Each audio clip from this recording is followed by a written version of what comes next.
கேட்குறாரு, இப்போ படம்லாம் நடந்து முடிஞ்சிச்சு.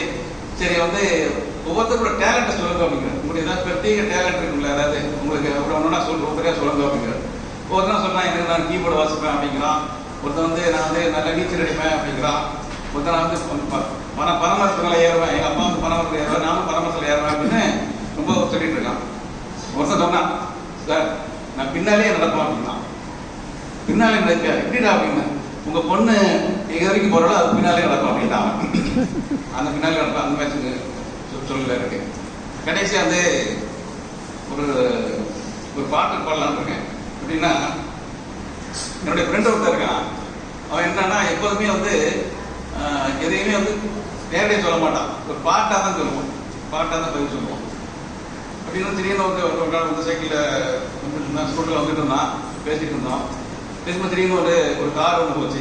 ஒன்று அது வந்து அதை வச்சு பாட்டா சொல்லிப்போம். அதோ அந்த காரை நானும் வாங்க வேணும், இதோ இந்த ஸ்கூட்டரை நான் விற்க வேணும், ஒரே காரிலே ஒரே ரோட்டிலே ஆளில்லா நேரத்தில் செல்ல வேண்டும் அப்படின்னு பாடுவோம்.